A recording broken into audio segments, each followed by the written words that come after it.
So with that, I'll take any of your questions or comments if you have any, or if you're even still awake and or maybe just want to get to the pool. Yes, sir.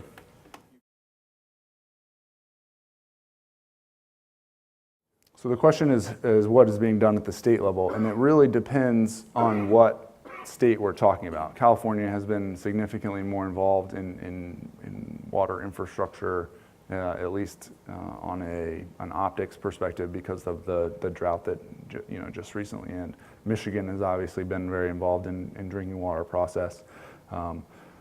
Other states could go on, but as far as what we are doing is there are very few states that have the ability within their budget to finance infrastructure without the help of the federal government. That's an unfortunate set of circumstances for where we are. So we have been advocating more so that from the federal perspective, that states be given more flexibility to use their own money, to finance their own money, to get credit or bond issues, to do more of their own work. But what we know is, as was mentioned earlier, investing in infrastructure generates more revenues for both the federal government and the state government. So the more state revenue that is pulled in from infrastructure projects, the more able they are to expend those dollars on infrastructure projects. So we look at it as a sort of top-down mechanism, but there certainly needs to be greater conversations within our state governments to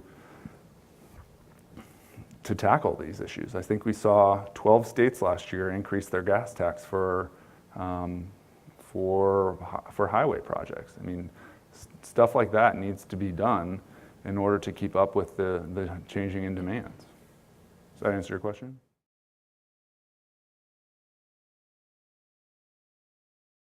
Yeah, so are the states getting fed up with I think the states have always been fed up with, I think we can go back to 1789 to find evidence of that. But I think it really depends on what state we're at, because there are donor states and there are recipient states, and the states that give more to some of these infrastructure plans but don't get that much in return are growing fed up. And I think what we're going to see is, as an example, for Colorado, who used to be a donor state, is now moving into a recipient state, and the budget process in Colorado is flush because of the legalization of marijuana. Their tax revenues exceeded their expectation by $2 billion as a result of legalizing marijuana for recreation that they didn't account for. So where are those dollars going to go?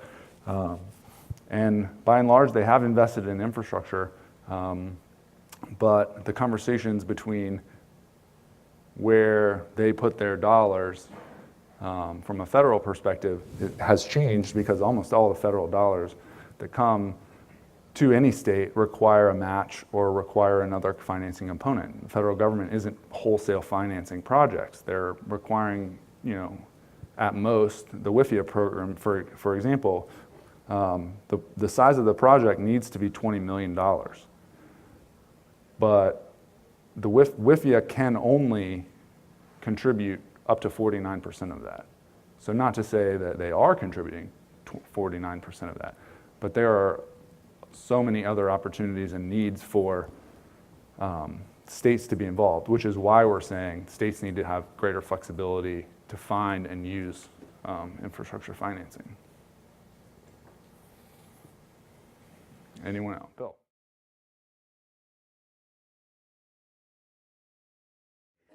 Sure. The dates are the 15th through the 18th of May.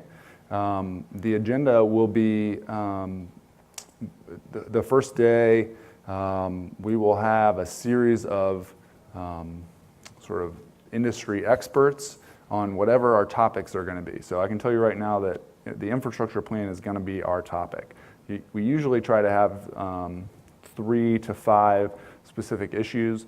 But this year, I think we're going to go solitary, drill down on that. So we're going to have, and I don't know exactly who yet, but we're going to have a congressman on the Transportation Committee who's going to be integral in developing that legislation. We're going to have an administrator from the EPA, the Department of Labor, the Department of Interior, some federal agency that works on water infrastructure specifically, to tell you how the regulatory side, to tell you how the money is going to get out the door, to tell you the ins and outs. And then we're going to have probably someone talk about what the political landscape would be like if infrastructure doesn't move forward. I think what we're going to see is the Trump administration will be missing an incredible opportunity if they just don't do infrastructure. And I think Republicans will probably suffer as a result. So there will be an emphasis on what the electability of that will be. And then we'll also have an opportunity where folks who haven't been to Washington and haven't had a significant opportunity to deal with their lawmakers or their staff, to really teach them how that's going to go. And we have an extensive briefing on what the issues are going to be, so you will be more than well informed on how to talk about the specific issues, how to talk about it from your perspective, from your business perspective, from your personal perspective, from your community's perspective. And then we're going to have some illustrations in the way of role play, so you see some of the pitfalls that happen during meetings. Some of the stalling techniques that congressmen are going to have, some of the isolated incidents or isolated issues that members are going to want to talk about, where you want to talk about infrastructure and all they want to talk about is dog catching, and how to really steer those conversations back to the issue that we're talking about in a way that doesn't insult or ruffle feathers or make anyone upset with us. Which I think is a really valuable component to the summit, because I think a lot of people are afraid that they don't know what they're doing when it comes to meeting with their lawmakers. And when I started, I wanted really to make an emphasis on encouraging and empowering our members to know that they are the smartest person in the room when they're with the congressman. That's only sort of a jab at the intelligence of Congress. But mostly because you know how this works, and by and large, they have no idea how it works. So empowering members, my members, WASDA members, on how to be articulate in moving these issues is very important. The Wednesday will be our Hill Day, which is essentially an opportunity for you to meet with those congressmen. You will be given well in advance instructions on how to schedule those meetings, who to expect to meet with, how much time you should have. All of that stuff will be given out well in advance. And really that's where the magic happens. Those opportunities are significant to our industry, and I think we saw last year specifically 2 instances that I can just come up with on the top of my head. One of our issues was workforce development, and our incoming chairwoman and I met with the Education and Workforce Committee, who was drafting legislation at the time to make recruiting, construction specifically, young people into the industry easier. And she made the point that the legislation currently doesn't allow on-the-job training for a host of reasons. And after making that argument and then follow-up and continued follow-up, that language was inserted into the bill to allow schools to use on-the-job training as credit towards their certification. That's just one of the opportunities where it really does matter to get into the room, and it may seem like a very small change, but when you're trying to train someone how to do a job, on-the-job training is a significant component that's just lost when you're sitting in a lecture hall. So the schedule will be that way again this year. We will have a keynote speaker who We'll be in the middle of all of this infrastructure stuff, and we'll know a lot more about the ins and outs and how to approach it than I will be able to express. And you will be well prepared for those meetings, and I hope that Bill and Tom would attest to that. Yes, sir.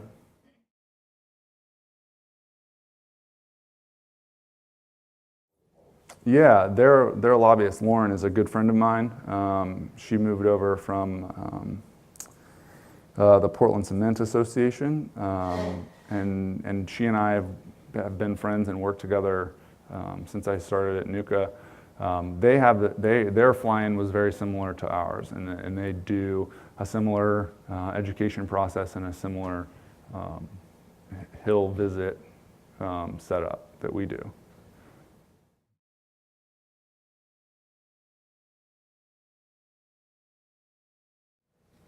To be as frank and as concise as I can be, I worked in a congressional office where my first job was to read the mail that constituents sent to the office.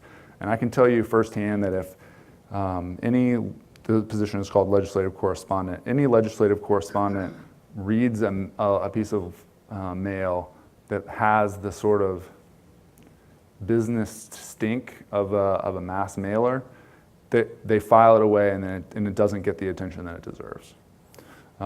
So I tell you that in the sense that there are a couple of components that I think you should always include in your correspondence with Congress, whether it's email, phone call, letter.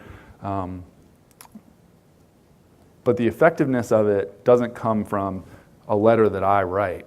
The letters that I write and send to the Hill are very much in detail of minutia, and I would never want you to do that, because they're going to say this woman doesn't really know what she's talking about. Some lobbyist wrote this letter for him, and it really doesn't matter. So the couple of things that I would always ask you to say is where you're from, how many people you employ or have an influence over their vote, and why you think, in as layman's terms as you can, their actions in Congress need to be a certain way, should change, or why you support them. And the most personal you can make it, the better, because those are the letters that are going to actually end up in the congressman or congresswoman's file when they head home at the end of the week. Those are the letters that get in front of the congressman. Those are the pieces of correspondence that really sort of cut through the bureaucracy. And we can talk. I'd be happy to send you some examples of the letters that I write. And that's not to say there aren't times where we just want a sheer volume of letters to get to a congressman, or a piece of correspondence to get to a congressman. But those opportunities happen usually right before the vote. And if we're waiting until right before the vote to get involved in this, we've already lost. Because what needs to be addressed, quite frankly, is what the needs of your business are and how the legislation can be changed to do that. So you and I can talk about infrastructure all we want, and that's the same way you should have that conversation with them. You should assume they know less about it than I do. And you should assume that they know a lot less than you do. So dumbing it down for them, while I know it seems sort of condescending at times, really does make it or break it for them, because they aren't going to know, and they're not going to tell you that they don't know. Also, that's an arrogance thing. But would be happy to talk a little bit more, and happy to help you draft those conversations and draft those correspondence. But I hesitate from sending out a mass mailer, because it's not going to be as effective.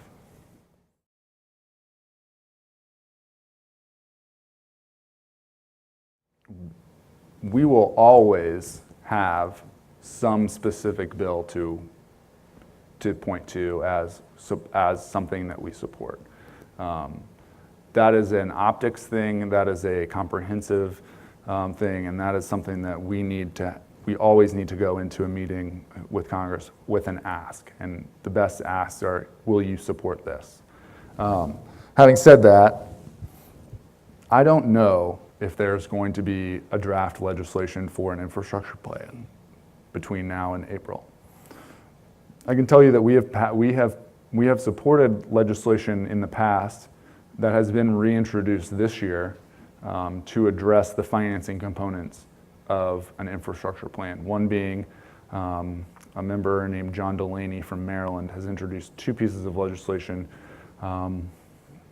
specifically geared towards financing infrastructure projects. And in both of them, they create an infrastructure bank that goes towards essentially grants for projects similar to the state revolving fund, but it is a dedicated infrastructure bank.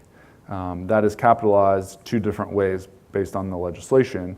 One is sort of a one-time tax holiday for overseas earnings, and the other is a more wholesale corporate tax reform change to invest a steady stream of infrastructure. So those are that's just an example of one piece of legislation that gets directly to the infrastructure financing component.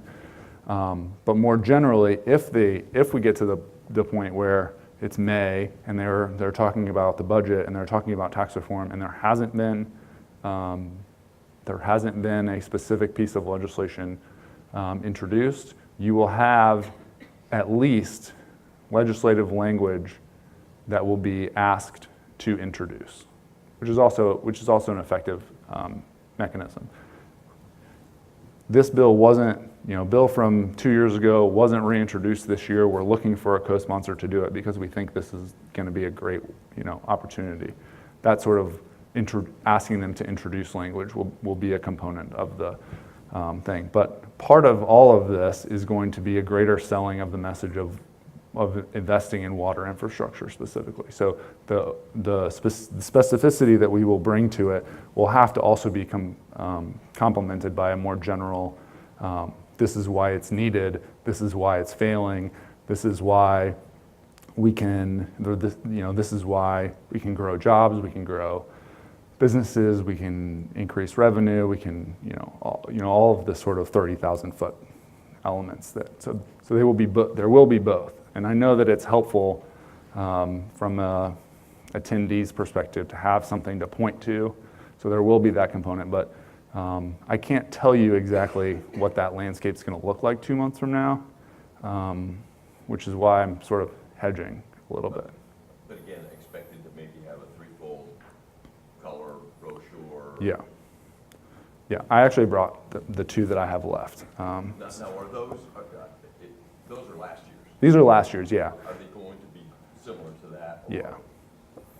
Yeah, we moved from a big, sort of 8.5 by 11 spiral notebook binder kind of look 2 years ago to this, and we found that this was much more effective because you can carry these around. It's as quick and dirty as it needs to be, and it gets right to the point. So we will definitely have a leave behind very similar to this that has some sort of eye-catching, cover that makes the staff wonder what's going on, what's happening, that kind of thing, and then it will be riddled with information about what we're supporting and why we're supporting it.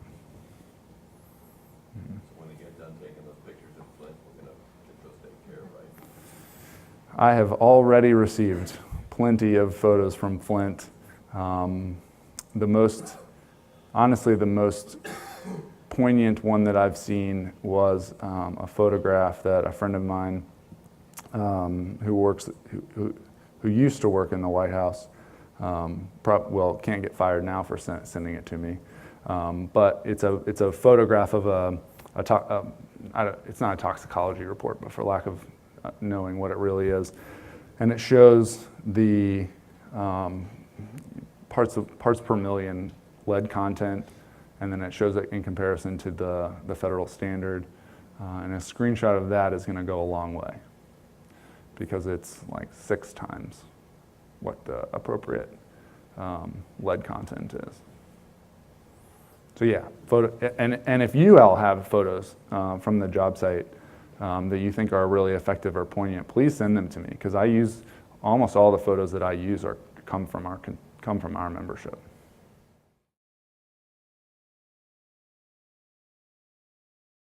I think having these conversations and being in the same room together is the best start.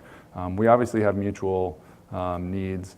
Really pairing with your clients and the contractors, pairing with distributors, makes a big difference when you say, hey, we're doing this, do you want to come along? You know, kind of like we used to do in high school, like, do you want to go to the Dairy Queen? Come along. Like, yes, of course I want ice cream. But that same sort of conversations are the best way to move forward. And then sharing our resources, and I think you and Bill have been great about disseminating the information that we get together, and you know, having that two-way conversation about how to best move in our mutual interests. But then also saying, well, the groundwater guys need to be a part of this conversation too, and you know, the pipe guys as well, and then you know, also the engineers, and you know, also the surveyors, and oh yeah, well, I guess the road builders probably need to be a part of this too if they're going to be paving over our projects at the end. So really broadening the tent has been a major focus of mine as far as building, you know, the coalitions and the. So I hope that answers your question.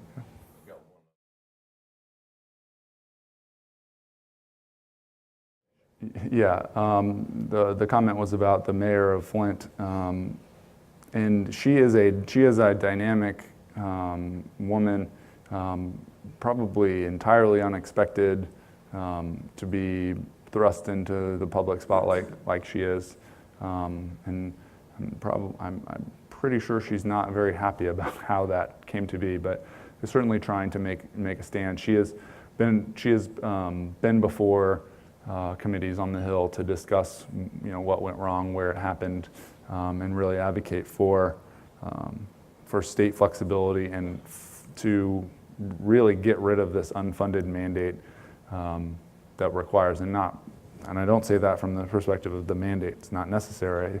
I mean it more as the investment is required in order to meet the mandate or to meet the standards. So someone like that is exactly who we will be inviting to speak and to address us. If we can get her to come to Washington, great, but I don't know what her election cycle looks like. I would imagine she's probably running for re-election this year.